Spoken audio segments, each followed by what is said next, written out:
My lords, my ladies, and my lovelies, I'm Kris Sihto. Welcome to Varthien. Now, I promised this week to talk about Petunia.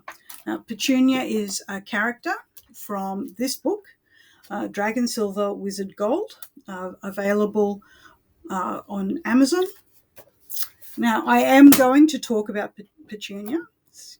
Excuse my sounds here in the room.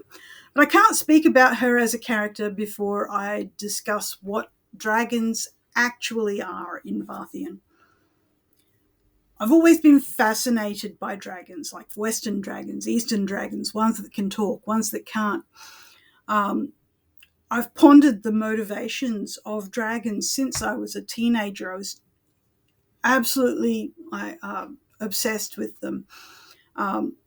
I read as many authors as I could that were talking about dragons.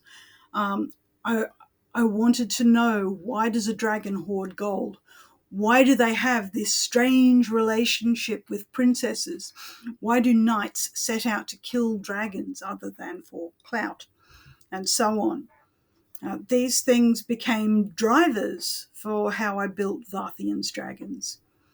You can't just open a D&D monster manual and find something equivalent here. Like, these dragons are their own thing. I have kept some of the mythology from mostly Western tradition so that they are still recognizable for what they are, but I have changed a lot of things.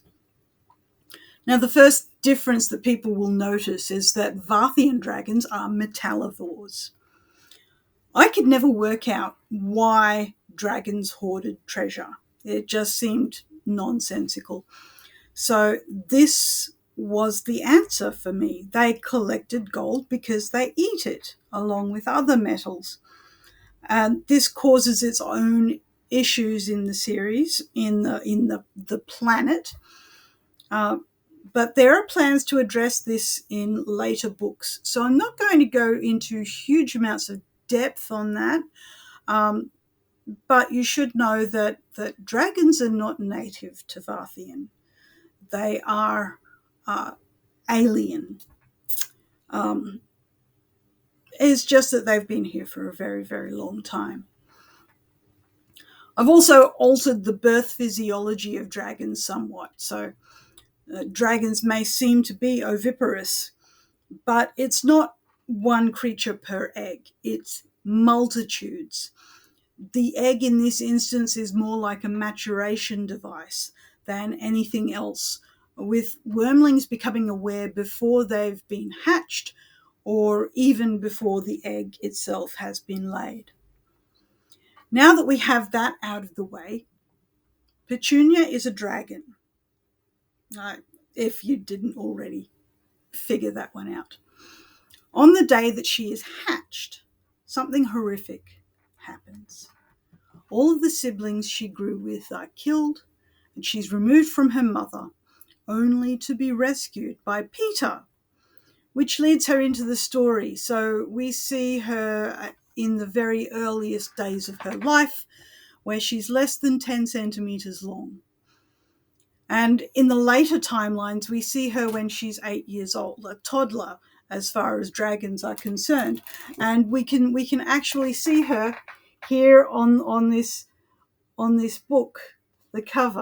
I did the artwork myself, but this is what she looks like at 8 years old. So she's still very small. And she's highly dependent on Peter. But Peter at times is treating her almost like an adult, because he's grown up with her. He understands her. She has very good language because the dragons in Varthien are all, they have eidetic memories. So she's picked up language very, very early.